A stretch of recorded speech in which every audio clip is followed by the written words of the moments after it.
Hello, everyone. Welcome to another episode of the Next Year Power podcast series, which addresses topical issues in Africa's energy space. The Dark Continent is no other than Africa, and the reason is that there are over 590 million citizens in the region without access to electricity. Coincidentally, 23 out of the 27 poorest countries in the world are from the continent. So, it is not difficult to connect that inadequate power supply leads to low productivity, mass unemployment, and economic decline. Today, our topic is Powering Africa, the pathway to brighter economies, and this podcast looks to explore and unpack the link between electrification and poverty while proffering sustainable solutions. Today, my guest is Ndiarka Mbodji, founder and CEO of Kowry Energy. It's nice to have you on the podcast, Ma. Thank you, Aisha. My pleasure being here. Thank you for having me. So, many agree that the lack of reliable electricity in Africa is responsible for the continent's low state of development. Do you agree? Well, I'm sure your reader will agree that energy is the prerequisite for economic development. So, having accepted that, the lack of energy surely will be detrimental to any country's development. So, yes, we do agree that we need to have energy to be able to move a country forward. So, given the role energy plays in improving socioeconomic development, how important is it for Africa to fix its energy deficit problem? As we said previously, energy is key for social economic development. Now, if you look at the continent, we have what we call the human capital. People praise Africa a lot for the human dividend and the human capital. Yet, there is no way we can harvest this human capital and development if we do not include those 500 million that you just talked about in your introduction. How can we include them using energy to do financial inclusion, digital inclusion? The only way to do that is to start with the basis. And what is the basis in harvesting human capital? Education. History have shown us that, and harvesting the power of energy is the first step for us towards better education, financial and digital inclusions. That was extremely important that Africa fix the energy deficit. It's not only about energy deficit. I think for the socio-economic development of the continent, people focus too much about the deficit. If you look at the staggering demand in terms of developing the continent with the free trade agreement that has been just signed within sub-Saharan Africa and moving from 1.2 to 2 billion people in the next 25 years, the prospect in terms of development of the continent are huge. So I think we should not only see this problem as something restricted in terms of the deficit, but see it actually as an opportunity in terms of development of the continent and the continent really truly embracing and taking its rightful place as a superpower in the future. So, in recent years, off grid clean energy solutions have helped bring access to rural communities. Is this the way to go for Africa to accelerate energy access? Yes, we have the grid, and clearly the grid cannot be extended continuously simply because the cost of extending the grid are prohibitive. Around 5 to 6,000 USD for each kilometers of grid. And secondly, the landscape will not allow to do that. So mini grids or decentralized energy system are a crucial part of the solution to closing the energy gap in sub-Saharan Africa. And that's really important that every country in the continent has this as a key element in their plan. And I have to commend, the different countries and government for having included that actually into their energy mix. This has been quite a success in the last decade. It is still a way to go. I think we've done much progress, but if we see the staggering investment required to be able to accelerate the deployment of energy across the whole continent, we can only see that private sector coming into this industry is extremely important because we're talking about $100 billion of investment required. So clearly authorities have a clear role to play here in welcoming private sector. And what they can do here is to create an environment where private sector is welcome by simply putting clear rules, because as you would know, what is important to leverage private sector is to have stability and clarity in terms of doing business. So we would expect here to have clear regulations around custom duties, around grid protection, what happens if we installed or if private sector comes in and install mini grids or decentralized energy assets, and the grid get extended in certain region. That's really important to have those kind of solutions or clarity put in place so that private equity can support the extension of acceleration of energy access across the continent. So, the lack of capacity, both technical and human, remains a challenge in scaling solutions on the continent. How can we build the capacity required to massively scale electrification?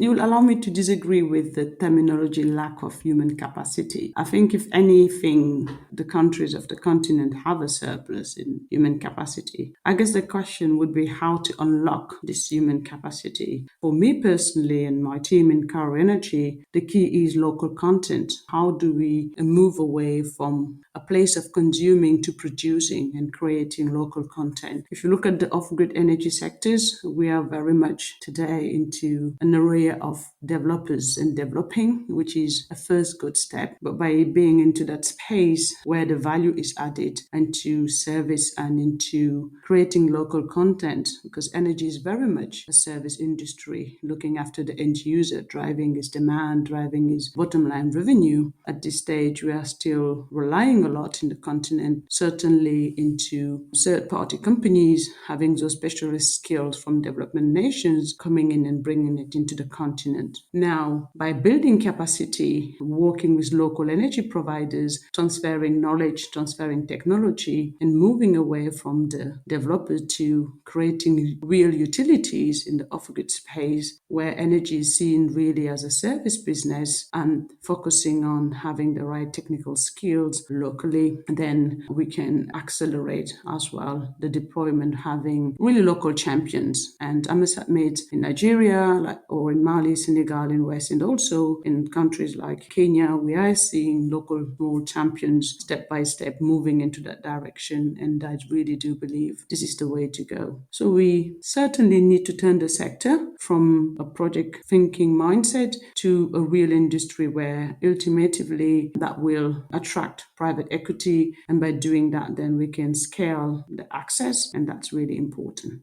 As a result of the pandemic, the number of people without access to electricity increased. So, how can Africa develop an energy industry supply chain impervious to disruptions that could impede energy access delivery? That's an excellent question. I think that we've been all disappointed, to be honest, that seeing what have happened with going a bit backwards after the pandemic in terms of energy access. Personally, I'm not convinced that this is primarily a supply chain issue. I think we do live in a globalized world. So when we are hit by a global pandemic, of course, everyone will be impacted. Unfortunately, the most vulnerable, the least resilient, suffer the most. So for me, this is about resilience. And when I think about resilience in this context, it's about two types. The end users, those that are getting access to that energy, but also the local economies, local utilities or the local companies that deliver that energy. So as I said, we've celebrated the significant progress we've made in delivering energy access prior to the pandemic. But if you really face it, that amazing achievement,